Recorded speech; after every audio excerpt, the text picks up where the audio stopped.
Hello, everyone, and welcome to the Bahamas, where we are on location for the Hearthstone Winter Championship. But first, we have a nice surprise for you all. I am Brian Kibler, joined by Dean Ayala, a game designer on Hearthstone. Dean, how you enjoyed the Bahamas so far? Oh, it's fantastic. It's really awesome to be here. I've been, at the beach watching a Hearthstone tournament, so couldn't be better. Not bad, not bad. So, for those of you who might not know you, can you explain a little bit about what you do on the Hearthstone team? Sure. I'm what we call a final designer on the Hearthstone team. I worked on both initial design and final design for Journey to Un'Goro, so I'm really excited to talk about more of the cards today. And we have, I believe, 10 cards we're going to be showing off today. Yes, 10 new cards. All right, well, for those of you who may not have seen much from Journey to Un'Goro before, let's take a look at the trailer.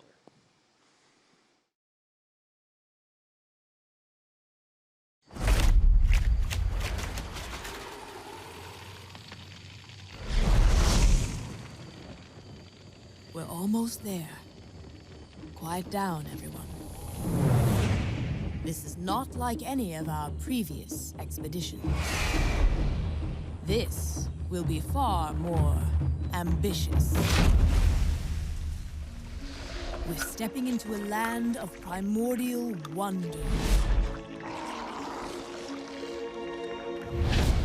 Infused with astonishing elemental energies.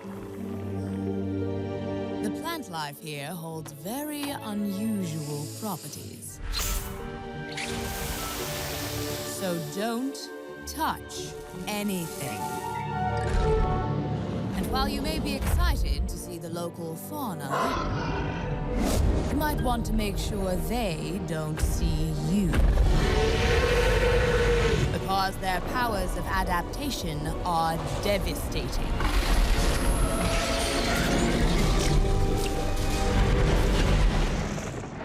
Make no mistake, we will be tested at every turn.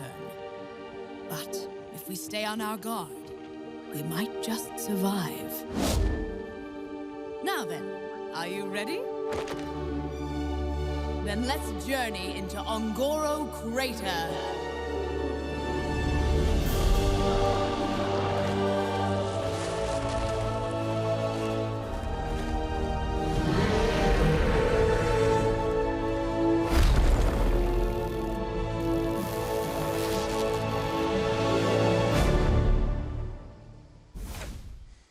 All right, so I think this is where I drop a beat and you lay down some rhymes here. Yeah, Is that how it goes? Ben Brode set the tone for that. That's so. also part of your job description, working on Hearthstone now, I think? Yes, writing rap lyrics for Ben Brode, yeah. All right, awesome.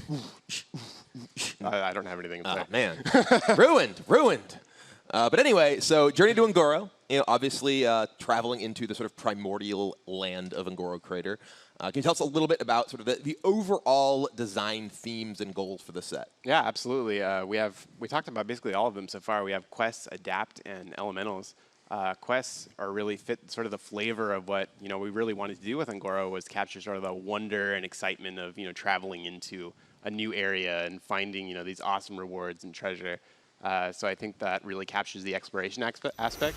And then also with Adapt, that sort of captures like what is different about dinosaurs in Hearthstone, because we didn't want to do just dinosaurs that you see in National Geographic or whatever. We want what is a Hearthstone dinosaur, and having the elemental energies surrounding Un'Goro Crater, like really playing into like Adapt and like all these crazy things happening to dinosaurs, I guess is really cool to us.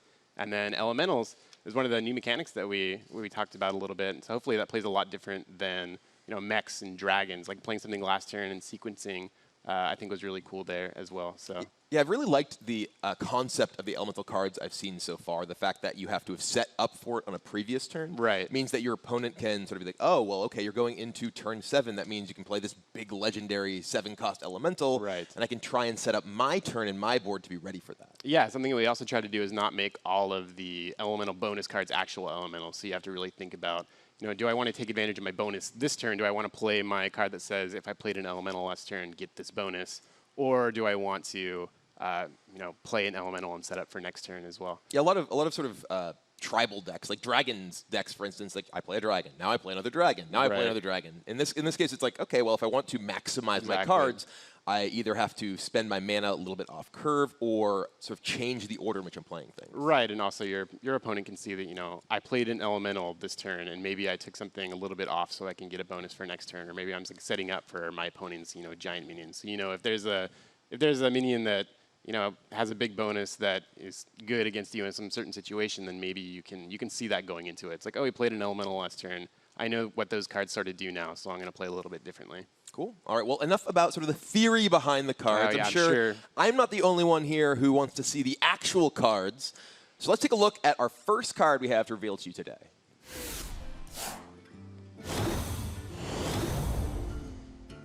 All right, Volcanosaur. 7-cost, 5/6 with Battlecry, adapt, then adapt. So, big dinosaur. Right, the quintessential Ungoro card, adapt, then adapt. This is what dinosaurs do in Ungoro. One of my favorite things about Ungoro cards is the art. We look at that.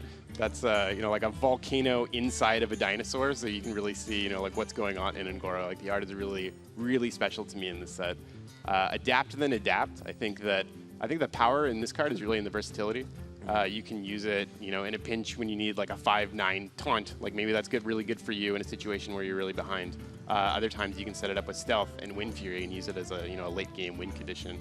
So sort of like a poor man's Ancient of War, you might say. You can uproot it, or you can get it rooted. You get either an aggressive or defensive version. But if you want like specifically a big taunt minion, you can do better than this if you're just looking for exactly that. Yeah, absolutely. I mean, you pay a little bit for all the versatility that you get from this card. I think in playtesting, mostly what we're doing with this is stealthing it and giving it Wind Fury or creating an 8/6 Divine Shield, like something that's a huge threat in the late game. But certainly we played it a bunch of times with taunt because a lot of times you just need a taunt creature. You need that extra turn, fire off whatever your win condition is. Yeah, I mean, adapt seems like it's a lot like, adapting to the environment of the game or the deck you're playing against. It's very aptly named. Yeah, exactly. In terms of, if you're playing as an aggressive deck, yes, I want something defensive. You're playing as a control deck, like you mentioned. Yeah, I've got stealth, I've got Wind Fury. Right. I'm coming in to finish you off. Yeah, it allows you to do a lot of different things that you wouldn't be able to do normally, I would say. Like, there's not a lot of stealth minions out there. Especially like giant stealth minions. So if you want something to buff later on, or if you're a shaman, you want to give it Wind Fury later on in the game, you can do that with this card. Something else that's really cool about this card is we're going to be giving away a golden version of it in the login rewards leading up to Ungoro. So look forward to that. So there are login awards, each day or whatever leading up to the release, my understanding. So and you'll get a gold version of this, you said? Yes. And you can disenchant that if you decide you don't want a Volcanosaur, you just get some free dust. Absolutely, but I have a feeling that you're going to want Volcanosaur. Oh, all right. Got a hint there from the design team here. So anyway, let's move on to the next card we have for you today. Or not. Here it is. Yeah. All right. Gluttonous Ooze. All right, a 3/3 for 3. Battlecry, destroy your opponent's weapon and gain armor equal to its attack. So I haven't seen this card before. I did see the Volcanosaur. Are you excited? No, this is sweet. Okay, good. Because there's, we've seen a variety of weapon removal type cards in Hearthstone's history. There's obviously the most basic version of Acidic Swamp Ooze, kill your opponent's weapon. And there's Harrison Jones, which kill your opponent's weapon, get some value. This is kill your opponent's weapon, save your life. Yes. People like to play the weapon removal cards against a Pirate Warrior, very popular deck right now, but Harrison Jones is a little too slow. Right. And yeah, maybe you draw a card when you kill your opponent's Arcanite Reaper, but you've still taken a huge amount of damage, you're going to die. This, eat your opponent's upgraded Arcanite Reaper, you just healed yourself for 6. Right, and obviously destroyed their weapons. Yeah. So that's quite good. This was directed, at if you're losing to a type of deck that's equipping a weapon and hitting you in the face with it, this is where that was directed. Whereas a lot of times the life total doesn't matter as much in the heavy control matchups, and maybe like an Ooze is just better, or Acidic Swamp Ooze rather is better than this card in those situations. It allows you a little bit more versatility. You can still get rid of weapons, and maybe you don't need the armor. But in this case, this is definitely directed at, like you were saying, upgraded Arcanite Reapers hitting you in the face.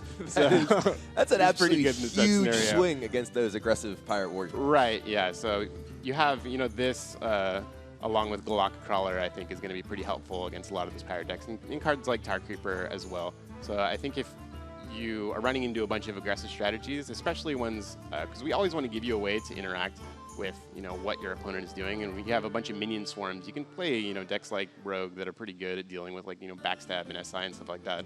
But we have less options, I would say, for damage from hand. Just like spells and weapons going face. So putting more versatility and giving you more options to that, I think is what we're trying to do specifically with this card. And we heard Peter Whalen talk a little bit last week in the card reveal stream Yeah. about how you guys keep up a certain number of slots in any given set to kind of react to the metagame. And Yeah, of course. if things shape out a little bit differently than you might expect, can you talk us through a little bit of how that process of maybe making a card like this goes? Sure. Yeah. Well, we work on the set for a very long time. We started on the set like I don't even know, like 8 or 9 months ago. But always like leading up to when we're going to release a set, we always leave ourselves a couple slots to like make sure that we're adapting, for lack of a better word, to what's going on in Mean Streets, because you don't want to really be out of touch with what's going on now. Because I mean, if you finish the set, 4 or 5 months ago, like a lot of things crop up, and what players want, the decks that are happening, like the things that people are playing and they're excited to play, and the things that they're not excited to play against, those things change. So having a way to adapt to like what's going on there, and like having a couple card slots to fill those out. Specifically, Gluttonous Ooze was around for quite some time. I think we might have changed like the health. It used to be like restore health, and now it's armor. But other than that, like we knew that we wanted some sort of a weapon removal card, just because interacting with weapons, there's not a lot of options there. So if there are people who feel like maybe they're frustrated about losing to, say, Jade Golems, are there things that they might see? Yes, I think they'll be slightly less obvious. Sure. Yeah. So not kill a Jade Golem. Right. Yeah. I don't think you will see that this expansion.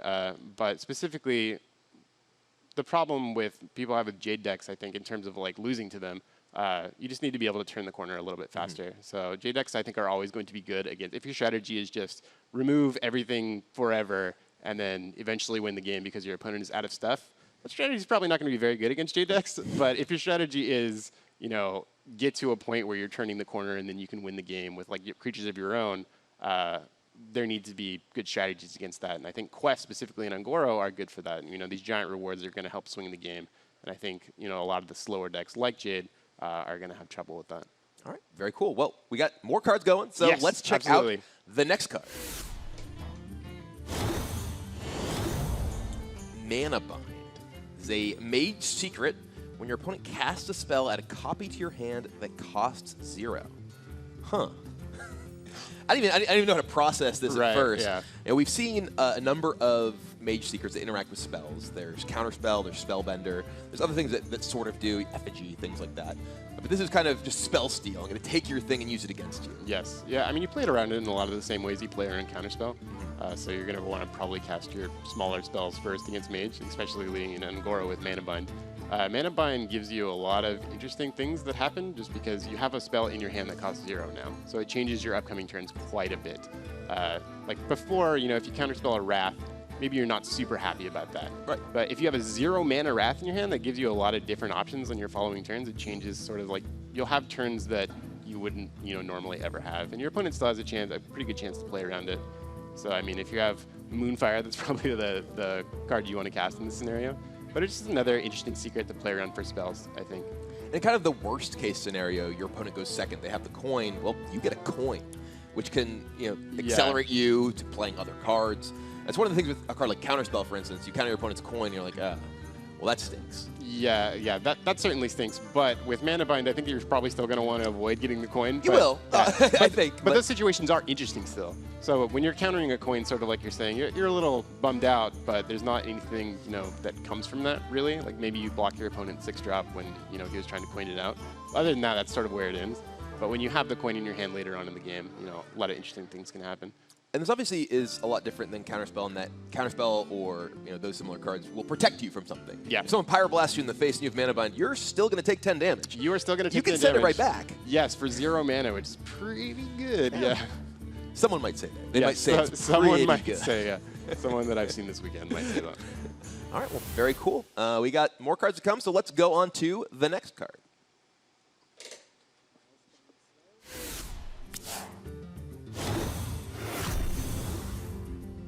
Whoa. All right, 5 cost 3 for it. I like the reaction to this one. Well, I mean, anything that says destroy a minion is pretty exciting. Right, yeah. Destroy a minion is, obviously a very good effect, as we've seen a lot in Hearthstone. Yeah. A lot of times we call this card, I think, Assassinate on a Stick before it had a name for a while. So it is quite good. So this is a sort of card where, obviously, it's powerful in an environment when you're playing against sort of mid to large-sized minions. Yes. This is not going to be a good card against, for instance, a Pirate Warrior deck that's trying to swarm you. Probably not, no. But if you play against, say, Jade Golems, your opponent is spending a significant amount of their turn to play a mid-sized to large minion, this could be very good. Right. I think this continues to be like what Rogue should be good at. I think Rogue should be one of the best single target removal classes. Like, you know, they have cards like Sap. Now they have cards like Battlespine Slayer. So I think when we were playtesting this card, this is sort of core, I think, to Rogue now. Basically 5 mana minion, destroy a minion with a body is something that you really, really want to do. And I think we talked about the quest a little bit where you want to have Shadow Step.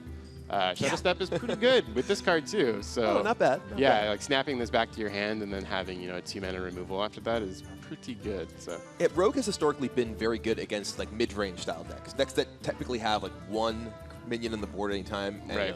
You don't want to play a Savannah Highmane against Rogue. Often it just gets sapped and you just keep taking damage. And this sort of feeds into that play style of keeping something on the board that's going to actually damage your opponent, unlike Sap or Assassinate, which you don't get to actually generate any board presence of your own. Right. You know, this just keeps hitting them while killing their stuff. Yeah, this has been turning the tables of a ton of games, so I'm really excited to see like what this card is going to help out Rogue do, because like you said, you know, you can sap enemy creatures, but Rogue traditionally hasn't been super good at destroying giant minions. That's not something that they've been traditionally very strong at in the past.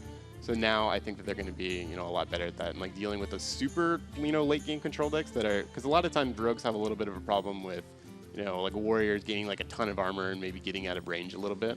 Yeah, you often just find that you run out of resources. Right, you sap their thing back to their hand for a little bit of tempo, but, well, it just comes back. They play it again, and ultimately you run out. But if you actually just kill their thing and generate them in your own, you can run them out of resources. Right, exactly. So that's going to be what Valspawn's really good at.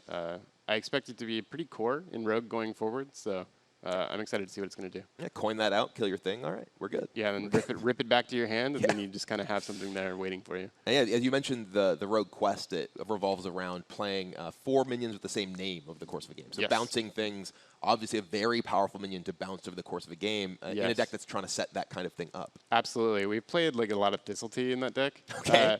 Only one usually, because Thistletea into Thistletea is like the worst. Like you don't want 3 more Thistleteas. Speak for yourself. Yeah, a lot of the time we get Valspawn Slayer off of Thistletea, and it's like, oh, well, I guess I'll just kill my opponent's stuff for the rest of the game. That's pretty good, yeah. Not bad. Yeah, so we've been pretty happy with that, and we've completed the quest with Valspawn Slayer a ton of times, with SI a ton of times, with Novice Engineer a ton of times, even with Wisp. Thistletea into Wisp sounds silly, but like if you can do that, the game is essentially over. You just complete the quest, and you have a bunch of 5/5 wisps, and then your opponent tries to hex your wisp, and now you have a 5/5 frog, which is always like a jarring moment. It's like, wait a minute, oh, it's a 5/5 frog. That did not do what I had hoped it would do. Yeah. So that happened to us a bunch of times before we finally realized, like, oh god, we need to stop hexing these frogs. All right, well, we got even more coming, so let's take a look at the next card. It's one of my favorite cards. Ooh, so this is a 5-cost Druid spell with transform your mana crystals into 2/2 minions, recover the mana when they die. What? So what do you think? Well, I mean, it sounds like you make a 2/2 for every mana crystal you have, and then when they die, you get them back. Yes. My guess. Yeah, that is actually what happens. I figured it out. Yeah, this is one of my favorite cards. Just the vision sort of like, well, I'm at a, maybe minions, so all my mana crystals are now going to fight you. Is quite amusing to me. It's kind of a Druid thing of raising the land up to fight their opponents. Right, exactly. So the flavor, I think, is super cool. It sort of like fits into with what Druid's doing, with what's happening in Ungoro in general. And I think it's just like generally a very interesting card. Nature will rise against you. Exactly. Yes. And so what are these? What do they make them into? These are 2/2s. What do they look like here? Can you take a look at them? All right. Let's see. Mana Treant. It's gonna be right here. All right, so yeah, 2/2 Death Rattle, gain an empty mana crystal. So kind of like a Darnassus Aspirant when it actually... a little bit, yeah. Well, it's actually the opposite of Darnassus Aspirant. Yeah, with so the Death Rattle. So not at all what I first said. So I think the key word on Mana Train here is empty mana crystals. So, right. You're going to be summoning all these guys, and then all your mana is going to be gone. It's going to be on the board, and you can get it back when they die, but it's sort of like up to your opponent, what he wants to do with that. Right. So if you trade them in, you say you play this in turn 5. Right. Use all 5 of your mana crystals, and then the next turn you're like, all right, I have 5 2/2s, great. But if you trade them all in, kill your opponent's stuff, You just don't have any mana. You have the one that you gain for that turn. Exactly. I think the interesting part is for your opponents, where it's like, oh, I have 5 2/2s, and a lot of your inclination is usually, well, I have to get rid of these creatures because I'm going to die to like Savage Roar or something like that. But if someone vanishes these, you're just wrecked. Well, I mean, you can still play them. I think like Mass Dispel is like the one. Okay. Oh, sure. Yeah. Mass Dispel and then No, that's terrible. Mass Dispel, then Shadow Word Horror. Yeah. They're all your mana's gone. I think if you Mass Dispel and then Shadow Word Horror, you just deserve it. You deserve to win that game. I agree. Well, apparently we have an example of exactly what this looks like when you play it. Yeah. So let's take a look. So 10 mana, cast in Living Mana. So yeah, when you cast Living Mana here, you have 10 mana, but there's only 7 board slots, so you're only 7 mana is gonna be taking up, and you're gonna have those 7 minions now. Okay, so that's pretty sweet. And yeah, this is kind of an effect that rewards you for ramping up your mana early too, in a way. Yeah. If you a lot of times ramp up your mana, don't have a big payoff card, you feel like you're kind of just running on empty. You kind of have a bunch of air, but this can be something. Okay, I play it. We just saw them all die. Actually, didn't even see what they died to. Oh, Volcano. Volcano was like one of the sweetest It was super cool, yeah. I missed it. I was too busy talking about the new card that I missed the other new card. Everyone saw it at home, so that's what the important thing is. I'll have to go rewatch the VOD and listen to myself talk and watch Volcano. Yeah, exactly. Yeah, I think, so like I was sort of saying, one of the most interesting things is, I think we're going to bring up Living Mana again here, is your opponent can choose whether or not they want to deal with those cards or not, just because if they don't kill them, then you have no mana on your next turn. Whereas if they do, you're just going to get that mana, and then you're going to have, basically your full turn next turn. Right, so you've essentially spent 5 mana to get, in many cases, just a ton of stats on the board. 5 mana, 10/10, you split out a bunch of minions. When you have cards like Savage Roar in your deck, then that you want a 10-cent split out over that many minions anyway. Sure, absolutely. But of course, if you cast it for 5 mana and your opponent doesn't kill them, then you're not going to have the mana for Savage Roar. So. And if you Living Mana Soul of the Forest, even if they kill your mana, you get 2/2s? Yes. Oh my god. Yeah, which is super insane. So if you can set up a board in which you have 1 minion in play already,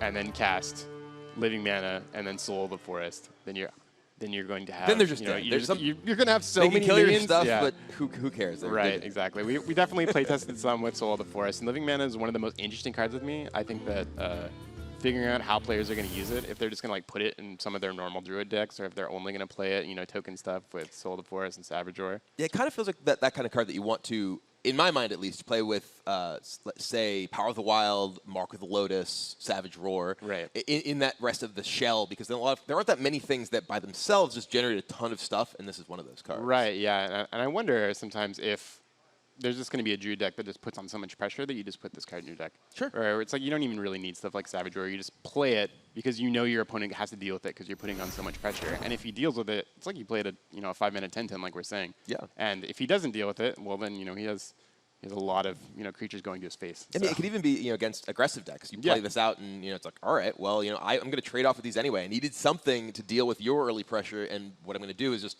make a bunch of 2/2s. Right, yeah. Traditionally, against aggressive decks, they just sort of like don't kill them. Well, you get to trade on your own turn. Yeah, yeah. You get trade on your turn, and then you have no mana. So that's definitely the trade-off. You get a ton of minions, a ton of stats with the stuff out there, but there's the downside. Yeah. All right. Well, let's check out the next card. Mirage Caller. So a 3-cost 2/3 with Battlecry. Choose a friendly minion. Summon a 1/1 copy of this. This is kind of like a tiny Herald Village. Yes. That rather than heralding and copying your entire team, you just get one of them. So this is kind of cool because in this set, as we've seen so far with the Priest quest, there is at least already incentives to play a bunch of Death Rattle. Yeah, exactly. So I mean, this is clearly like something that's going to be really good with Death Rattle cards, right? So I mean, having a 1/1 Death Rattle like the 2/6 that we revealed earlier with Taunt. So you can, a 1/1 Taunt that buffs something else. Like basically any Death Rattle minion is really, really good with Mirage Color. And does this or does this not work with the quest? If you summon a minion, is the quest to play the minion? It does work. It does. So this can accelerate your ability to complete the Awaken the Maker's quest and get your, I don't know what it is, Angel Reno or yeah. Go to 40. 8, 40 health. Yeah. So. Okay, so yeah, it's interesting because obviously a card that inherently synergizes with Death Rattles, like the 1-cost 1/1 Shifting Shade type card that was revealed recently. I don't know the name of it off the top of my head at least, but getting the value from that as well as accelerating your progress toward that quest and potentially sort of feeding N'Zoth if you're playing that in your deck at the end of the game as well. Right. Crystalline Oracle was the card. Yeah, I just there you go. Yes. Crystalline Oracle is one of my favorite cards. Mirage Color is one of my favorite cards too. So it's like being able to play the Death Rattle theme in Priest. Like we've seen it a little bit. Yeah. There was N'Zoth Priest for a little while, then it sort of faded out. And I think that the Death Rattle Priest and this card in particular is going to be pretty strong. And as well, this one is a little bit more open-ended as well. I mean, it's good with Death Rattle creatures, but it doesn't say like choose a Death Rattle creature and summon a copy of it. So if you want to do something else with it. A Ragnaros, a Ysera. Yes. Some sort of big minion that has an effect that is related to its ability rather than just based on stats. Exactly, yeah. And, there's been times where we've copied, like Northshire Clerics and stuff. Prophet Velen. Yeah, exactly, in the right spot. Yes. Yeah, so, I mean, I think the thing with Prophet Velen, if you land a Prophet Velen and he just like they're probably dead anyway. The next turn, it's like the game is over. Like yeah, but we're talking about like highlight reels. We're not just talking about real gameplay here. This guy's toast and Trollden are four Prophet Velens. Yes. So like just having Mirage Color around in general and being able to have the versatility, it's like one of the maybe the more obvious things to do with Death Rattles, but having cards like Northshire Cleric and Velen and having a bunch of combo decks, like this card is definitely a combo enabler because it gives you a 3-mana any minion in the game. Yeah, exactly. So I mean, if you can set that up, it's going to be really cool for that. Yeah, I tried to make a lot of Herald Village decks work, and one of the things that made it challenging to make them work because it was expensive. Yeah, it cost so much. You needed to essentially have those things in play and then have a full turn to play Herald Village. Right. Whereas with this, you could play Cairn into this in one turn. Yeah, in general with combo cards, the lower cost they are, then the better off you are. That's why cards like Evolve, I think, are so good, just because they cost so little, you can sort of fit them in with anything, and this card sort of falls into that space, I think. Well, that is definitely a card I am excited for, but let's check out the next card we have for you today. All right, it is Corrupting Mist. It's a Warlock spell. Yes. Corrupting, I get that. Corrupt every minion, destroy them at the start of your next turn. So this is corruption essentially on everyone. Yes, corrupt everything. Interesting. So, corruption is obviously a card that we actually have seen people playing in even competitive decks recently against aggressive decks in order to just kind of slow down aggressive minions, buy a little bit of time. So this is a card that you generally want to play in a deck that itself is fairly light on minions because it affects your own minions. But say you're playing against Pirate Warrior, and they play Guy, and you can just Corrupting Mist. They hit you again. Right. So, there's definitely a pretty significant cost there in terms of your life total, but you can kill them all. Yeah, it's a little bit similar to Doomsayer in that Doomsayer is better sometimes in the way that your opponent doesn't want to play minions into it if they can't kill it. But it's better than Doomsayer in a way that you can't kill the Doomsayer in this scenario. It's like all your minions are going to die, for sure. That's just going to happen. So like you said, a lot of people are playing Corruption like right now, and like some people are in like a lot of Reno locks, and this is, just one more cost and corrupts everything. Yeah. So it's been an interesting spot for us. Like Warlock has sort of the problem always of, well, I'm doing a lot of damage to myself. How do I recover? And I think this falls in the space of, well, you're still allowing your opponent to hit you in the face a couple times. So it's not just, it is AoE 2-mana removal, but also, like, there's the downside of you're getting hit in the face a lot and you're taking a lot of damage there. So you need other things in your deck, I think, to recover. And this is kind of a cool card maybe in a deck that's using the new Warlock quest that is looking to play a longer game and kind of have that inevitable win condition of the Nether Portal, I think it's called. Right. Where you just keep spawning imps. Infinite 3/2s forever. So yeah, even if you corrupt all your imps, well, there's more of them coming the next turn. And your portal does not get corrupted in time, so. It's not a minion, even though it's on the board. Yes, it's immune to literally everything. All right. Yeah, so Corrupting Mist has been really cool. Like I said, there's a huge downside to it, but fitting it into a lot of the more control-y Warlock decks has been super interesting to us. In a lot of cases against aggressive decks, those decks don't tend to have a ton to do on turn 2. Right. Maybe it's Doomsayer, maybe it's Life Tap, Dark Peddle or something like that, but a way to ensure that you're actually answering your opponent's board that early in the game is very effective in those kinds of decks. Yeah, at some point you need to, clear and stabilize, because, I mean, if your opponent continues to just put out more and more and more minions, like, eventually you're just going to die, like, in one turn. So having that moment to reset, like, anyone that's played Freeze Mage knows that when you play against an aggressive deck, the turning point is usually a Doomsayer and a Frost Nova on some turn, or just a Doomsayer. So you can sort of set up and start freezing all their stuff and dealing with their minions one by one, as opposed to just like a swarm of things happening, and then you just can't deal with it eventually.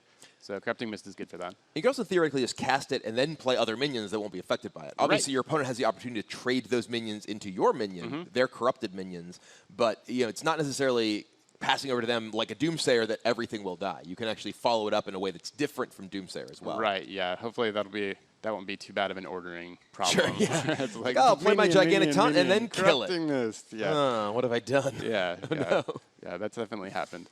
But yeah, no, it's a cool card. So I'm looking forward to see how people use it. All right, awesome. Well, we got more cards coming too. Yes, we do. So let's check out our next card. This is Lost in the Jungle. 1 cost, summon 2 1/1 Silverhand Recruits. This guy looks like he's really having a bad time with this. Yes, he is lost in the jungle. So, but he's got a buddy. Apparently, he's not lost alone. Right. There's another Silverhand Recruit with him. There's 2 Silverhand Recruits, so hopefully they can help each other out because he looks like he's in a tough spot right now. Okay, so let's talk a little bit about how this card fits with what Paladin does. Right. Paladin, they're kind of about buffing minions, and in some cases about making a significant number of minions. We've seen the small-time recruits, that's what it's called, right? Yes. Yes, and things like that. Are there any more things maybe that interact with Silverhand recruits specifically in the way of Quartermaster, or just other things that make them want to have more minions in general? Yes, going forward there will definitely be some things that work with Silverhand recruits specifically, but even more general than that. Paladin is a class that is about buffing their minions. They have stuff like Kings and Blessing in Mind. I think they have more single target buffs than I think any other class. I believe that's true. Yes. Yeah, so having cards like this that just can stick, I think is really important for Paladin, because I mean, one of the biggest downsides to having buffs is if you can't actually stick a minion on the board, they all just sort of sit in your hand. So having cards like this that summon a couple creatures, so it's a little bit harder to remove. Cards like from the past, like Haunted Creeper, are one of the best targets for having a buff because it's just super hard to remove that particular card. So I think like this and having Paladin being able to swarm and being able to just land something on the board for things like Dino Size, like later on in the game, or any other buff cards coming up that we're going to talk about. It's also interesting that it is a card that generates minions that's not a minion. We've seen some like Madame Goya shaman decks that people are using to put gigantic minions into play. You can play this in a deck with, say, Barnes and Yasharaj, and still have more ways to generate minions and buffs maybe for those minions to take advantage of those synergies too. Right. Yeah. There's been decks in the past like the Hunter Quest that just ran King's Elk and like a couple minions, but is able to do that because they have stuff like Animal Companion and weapons. So Paladin will also be able to do things like that just because they're going to have spells that summon minions. In addition to that, they also have weapons. It's also one thing that I've found. I've played a lot of Paladin. I like to play kind of the downtrodden classes very often. A neat little personal challenge. That's good. I respect that. Well, one thing that I definitely found with Paladin decks is they often have difficulty getting on the board early in the game. Yeah. They typically haven't had that many, since Minibot rotated and Muster out for Battle, right? Correct. Since those sort of went to Wild, in Standard, Paladin has kind of had challenges in early game tempo and especially turn 1 and turn 2. Yep. And this is something kind of like Alley Cat or a Living Roots. Living Roots Right. Patches equivalent that gives you the board early on, and that you get to sort of dictate how things go from turn 1 onward. Right. Giving 2 bodies too is better than just a single 2/1 if your opponent has, say, N'Zoth's First Mate or Patches or something. Right, yeah, I think, comparing this to Living Roots is pretty accurate, Yeah. right? Just because it doesn't have the versatility in terms of the damage, but a lot of times you summon the 2/1/1s as Druid, and you're totally fine with that. Less recently, just because you're trying to do it with Malagos and all kinds of stuff. But the reason you pay that price is just because Paladin is so good at buffing their creatures that having stickier minions on the board is a little bit more valuable to them than I think it is in Druid. And also, there's Silverhand Recruits, and you can do things with Silverhand Recruits, quartermastery type things. This was, I think, the legendary that was revealed over the past week or so that turns every minion into a 3/3. Yes. So you play this very easily alongside that, and you're getting a lot of stats for 1 mana. Yep. So I'm looking forward to that. All right, so before we move on, are there any cards that we've seen either today or through the course of the Ungoro reveals that you're particularly fond of, whether how it plays or just the design process leading up to it?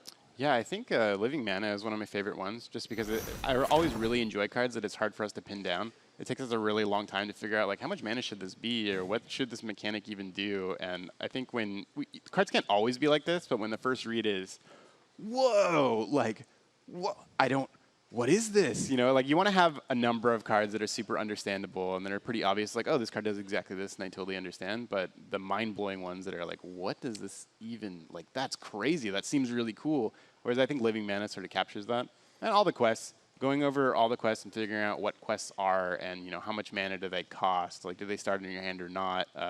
Like, what kind of rewards can we give people? Because a lot of times, like, a lot of the quest rewards are cards that we would never actually make. You know, we would never make a 5-mana 8/8 taunt that heals you to, 40. Right. This is not a card that we would make. So I think being able to make, like, super exciting cards like that, because they're fun to read, right? It's like you have this card and you're like, oh, wow, this is, the craziest card in Hearthstone that I've ever seen.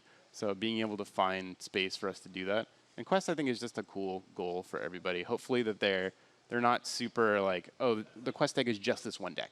Like even the Priest one, I think, is one of the most straightforward ones where it literally says, like, play Death Rattle minions specifically. There's different ways to play that as well. I mean, you can just put in 7 or 8 Death Rattles, or you can fill your deck with 20 Death Rattles and, finish the quest super early if that's your goal, to, like, play an early, 5-mana 8/8 taunt that heals you to 40. Or, I mean, you can just wait till later in the game to do that and play, like, a more normal Priest deck. So quests are really exciting too. I was super excited to see the Rogue quest just because it's a quest that isn't just build your deck this way. Right. It's a quest that has kind of a mini objective both for you and for your opponent. If they notice, oh, you've already played 2 of this minion, I need to really make sure I kill that one so you can't bounce it back to your hand to keep playing more of them. Yeah, having stuff like Thistle Tea that's... Because it doesn't say, like, play Thistle Tea or play Shadow Step, right? So you just kind of have to figure that out on your own. And play Brewmaster or Ferryman or, like, all these different, like, bounce mechanic cards. I remember a lot of people thinking when Gadget Zan Ferryman came out, they're like, what is this card? Why does this card exist? Like, oh, well, this is one of the reasons. Yeah, definitely. It definitely works with that. If you want to put, like, all the bounce stuff in your deck so you can definitely finish your quest at some point, like, that's certainly an option. But I've seen people as well just have 2 Shadow Steps, and that's been okay if you just have, like, the full cycle and stuff like Thistle Tea as well. Like I said, Thistle Tea into Thistle Tea has happened so many times. Like, that's what I remember most about this quest, actually, is just, like, getting Thistle Tea into Thistle Tea so many times. Makes me a little bit sad. It's just tea time, Yeah, having, you put, like, deckhands in your deck. I've completed the quest a ton of times with Novice Engineers, like, super insane. And, Stone Tusk Borers and deckhands and Swashbucklers and all kinds of stuff. Swashbuckler was the card that I first thought of because it's a card that you really want to bounce and continue to get value out of. It's like, okay, I play my Swashbuckler, now I'll Shadow Step it. I wanted to do that anyway because I get a new card. Right, yeah, and Novice is basically the same thing. And Novice, I think, is even better just because it costs 0 mana when you step it, just like Swashbuckler, but you cycle, like, deeper into it makes you more likely to draw your other cards that bounce your other. Exactly, and Cold Light historically has been, like, a card that's been pretty decent in Rogue just because they can do things like bounce it as well. So. Cool. I love that quest mainly just because it's so open-ended, like you're saying. Yeah. All right. Well, we got more cards to come, so let's take a look at the next one. Molten Blade. Each turn, this is in your hand, and transform it into a new what? Shifter's Eris, the weapon. Okay. So this is a warrior weapon, correct? Yes. Okay. I'm colorblind. Can never tell these things. Oh yeah. So. It's hard to just tell with weapons. It is, yeah. The weapons have the sort of least frame designation. Yeah, they have, like, the little red outline on the actual text boxes. Wait, it does? Yeah. I can't see it. Oh yeah, at all. Okay, so this can turn into weapons of any classes. Yep.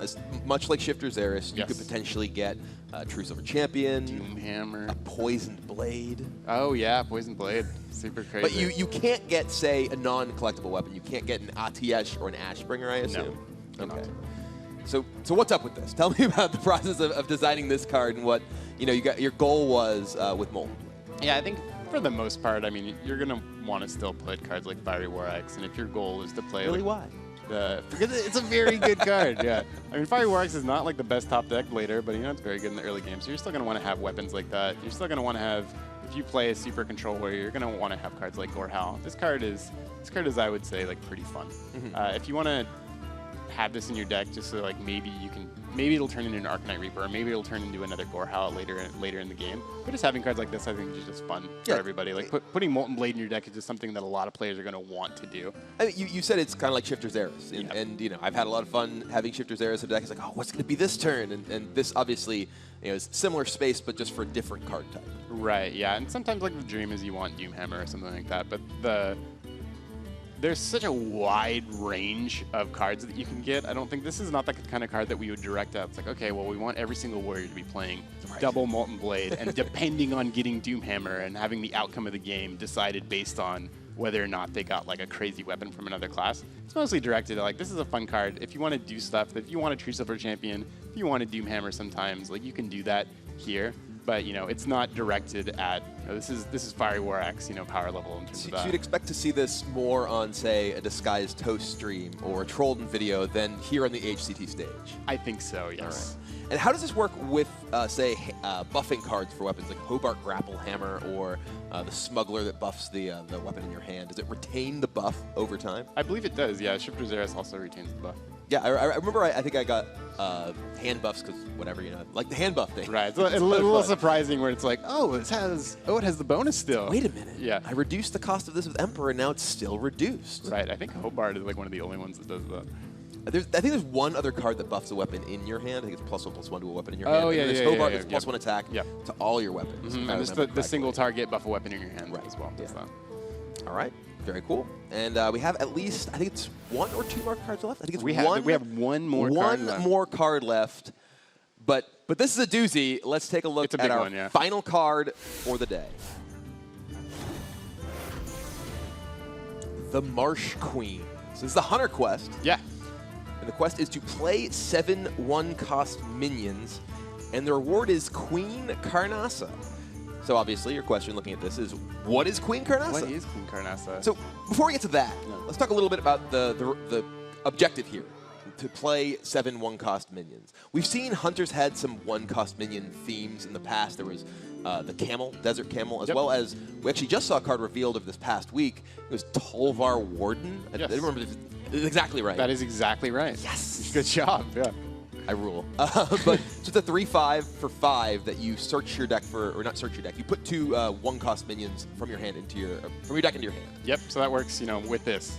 It's pretty good for the quest card. You don't have to do it with the quest, but I mean, it's pretty good for this. Yeah. Yeah. And it's kind of walk me through the idea of the 1-drop theme for Hunter. Well, Hunter has traditionally just been a pretty aggressive class. So I mean, playing into that, I think is better than not.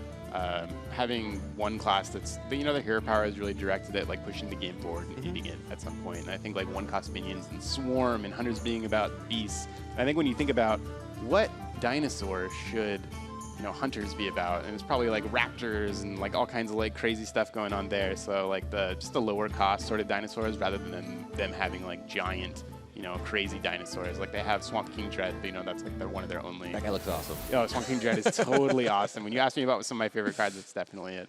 All right, but having like a 1-drop theme is really good for us. Sure. All right, well, let's see what the reward for this quest is. This is Queen Carnassa. Carnassa, yeah. Okay, a 5-cost 8/8 with Battlecry. Shuffle 15 Raptors in your deck. So this actually feels like a Un'Goro Crater quest where it's just got so many layers and so many twists and turns. It's this continuing quest line. It's like, okay, when am I going to finally be done with this quest? Which is kind of my remembrance of Un'Goro Crater from World of Warcraft. Yeah, I guess that's true. My God, I keep running around everywhere for this quest. But now shuffle 15 Raptors in your deck. What does that mean? So it used to be shuffle a swarm of raptors in your deck, and everyone's question was like, well, what is that? And we're like, it's 15 raptors. Like, why don't you just say that? Like, oh yeah, we should probably do that. So shuffle 15 raptors in your decks means you shuffle 15 1-drop raptors into your deck. Okay. So I believe we also have the 1-drop raptors. Like the thematic behind this is, she's the queen of all of these like young raptors. So like whenever she comes out, all of her dinosaurs are sort of coming with her, and it's just this total like giant swarm of raptors, which is like really cool fantasy for us. Okay. All right. Well, let's take a look at what these raptors look like in a moment. I think we have them. We do. All right. Here they come. Carnassa's Brood, a 1-cost 3/2 with Battlecry. Draw a card. All right, well, if you're going to shuffle 15 of something into your deck, a 1-drop that says draw a card is pretty good. Yes, I think like capturing, because it's hard for us to, like when the late game comes, normally you're used to losing to your opponent either has a giant swarm of minions and you can't deal with it and you lose, or you do deal with it and then they start having to play bigger creatures, and you never want to top deck a 1-drop. So you never really have the feeling of swarm and then swarm and then swarm, and I think this is what sort of captures that. Like, being top decking this in the late game is totally fine. You're absolutely okay with top decking a 1-mana 3/2 draw card, because then you just keep drawing them and just like over and over, you're just filling your board with cards. If we assume you've gotten like halfway through your deck and you shovel 15 raptors into your deck, you're going to draw another raptor pretty often. Very soon. Let's check out the gameplay of these raptors. Ooh, I see a Tundra Rhino in the hand, too. This is going to be scary. Oh, yeah. Tundra Rhino is always a scary card. Anytime Tundra Rhino is in a deck, you're going to be doing a lot of damage in one turn. And the cool quest completion animation. Oh, yeah. The quest UI is super cool. We spent a long time on figuring out exactly what all the huge animations are to make it really feel special when you got one of these huge cards. Oh, I love that entrance with the huge footprint. Yeah, look at there. the swarm go into your deck. Oh, that's really cool. It's pretty sweet. Of course, you hear a gotta bark. finish things up with a steady shot. We're playing Hunter here. Exactly. We may have just played an 8/8 minion, but we're also going to shoot you in the face. Also, always fit in steady shot. Our poor Paladin opponent. Oh! You would hit the fairy, though. Oh, we're so lucky. Oh, God, things are looking bad. What could possibly happen here? I have no idea. I think traditionally with these gameplay videos, we've been pretty lucky. So. We drew a raptor. Right. I think once your deck is filled with these guys, it's pretty cool. Because, I mean, you can play... One of the cooler things I think about this quest is you can play it multiple ways. You can either play the version that's like, oh, I'm going to put 31 drops in my deck. Sure. And then I'm going to complete this quest as soon as possible on turn 4 or 5 every single game, no matter what. And then other times, a really cool way to play it is you just put in 8 or 9 1-drops, or maybe just 7 or 8 1-drops, and then you eventually complete the quest. And when you do, you always just have, you're either drawing a huge minion or you're drawing a low-cost minion and drawing into it. This is one of those, like, expectations scenario. may not meet reality Right. kind of. Right. We'll definitely we will definitely see this video from somebody, probably Toast or probably Trollden or somebody out there. But yeah, just having multiple ways to play this quest is pretty cool, because it 3 damage off lethal. What a slacker. Yeah, what happened there? Yeah. Anyway. Yeah, we're going to bring up Marsh Queen one more time. So one of the cool things about having a quest like this, even though it might not seem super open-ended, is that you definitely have the option of what you want to do. And we want players to feel like, I can build, a different kind of deck with this. I can play a quest in multiple ways rather than there's just one way to play every quest. And that was really important for us to do. And I think especially with this one, there's definitely 2 strategies, like completing it early or completing it late. And one of the things that's great about it is a lot of Hunter decks will want to generally play a lot of cheap minions anyway, simply because they need to get to the board quickly to support their hero power, keep them alive against other aggressive decks. But yeah, as you mentioned, getting to the late game, you start drawing those, like, oh god, I really need to draw my Alley Cat or my Argent Squire way earlier than this. But you don't feel bad about it because it's actually feeding into your late game. Right. I think one of the having Hunter feed into the swarm of minions and the low cost minions, and they're just swarming you over and over again, is so cool for the theme of Hunter that this card nails it for that. So I'm excited for this. It's going to create definitely a new-ish Hunter deck where you're going to have people playing super in the late game and drawing a bunch of cards, which is, it's always cool to draw a bunch of cards in one turn. People have found that with the Auctioneer. Really? Yeah. Doing a bunch of stuff in the same turn is always one of the coolest aspects of Hearthstone. And I think it's even cooler when you're also putting a bunch of monsters into play. Right. Kill your opponent. Yes, absolutely. Your opponent clears it, and then you have your next turn and you top deck one of these guys, and you just keep playing him over and over again. It's a really cool feeling. All right. Well, any final thoughts from you on Ungoro and these cards before we get to the tournament action today? Yeah, well, no, I'm just really excited having 10 of these cards released today. Next Friday, don't miss it's going to be the final stream with Frodan and Ben. They're going to release the rest of the cards, so don't miss that for sure. But other than that, having Curious Glimmerroot yesterday was a super awesome card, so we're just going to have more and more of those coming up. Every day is going to be a new card, so I'm excited for that, and I hope you guys are too. And one last thing, I know a lot of players out there are really interested in sort of the process behind balancing, whether the quests or just the set in general. Is there any additional insight you can give us into that? Well, I mean, the main goal that we have with every set is there's new decks popping up. And one of our major goals for this set and sets going forward is that players have a lot of agency in the kind of decks that they want to build. Because we don't we don't want to direct everything. We want to give players a bunch of options to do a bunch of things. And the quests are, you can build a quest deck, but hopefully that feels a lot different to you. And there's not going to be just quest decks. There's going to be a lot of players doing adapt stuff or swarm things and playing elemental decks and playing those decks in different ways. So having like a bunch of different ways to play that you sort of choose and that's not really being directed towards you, but also you still need to have those decks that are like, well, I want to play elementals, so I'm going to jam all the elementals in my deck, and that that's something reasonable for you. So as long as we have both of those things, I think that's sort of the success. But we definitely need to have both. And clearly, a lot of the viewers of the Hearthstone Championship Tour care a lot about the competitive metagame. And clearly, you guys put a lot of thought with cards like Galactic Crawler, Gluttonous Ooze into impacting that as well. Right. Yeah. Those cards can be a little bit dangerous sometimes because you don't want every single answer card to be like a giant swing card. So I mean, specifically with Galactic Crawler and cards like Gluttonous Ooze, like those are options out there, but just the existence, I think, of those cards is going to sort of make it so decks like Pirate Warrior show up a little bit less. But really, the true answers are cards like Tar Creeper, the ones like... love that card. Yeah, Tar Creeper's awesome. The ones that are just like being sort of defensive creatures, and they're fighting out back in like a more... I think I would expect Tar Creeper to show up in more decks than, say, something like Galactic Crawler. It's a little bit more versatile, like against everything, rather than something that's like, if you're losing the Pirate Warrior, you definitely want to put Galactic Crawler in your deck. But if not, like Tar Creeper is something a little bit more versatile and something that's more of the direction that we go when we're giving players options to deal with different things. Yeah. And you mentioned next Friday there's going to be another big reveal stream. Yeah, and with Ben Brodenford in. That's the final reveal stream. Yep, and we'll have all the cards released at that time. All right, so one more week, and you guys will see everything in Journey to Un'Goro. So we're about to move on to the Winter Championship. Have you been following along with the event this weekend? Yeah, I was super excited to see Frozen win. I know he dropped his next match, but I've been rooting for Frozen. I'm super excited for Pavel to have his first match of the day. I think that a lot of people are expecting him to do super well, so I'll be watching. All right. Well, thank you very much, Dean. Sure. Thanks for giving us some insight into the process and walking us through the new cards. So everyone at home, stay tuned. The Hearthstone Winter Championship, Day 2, starts now.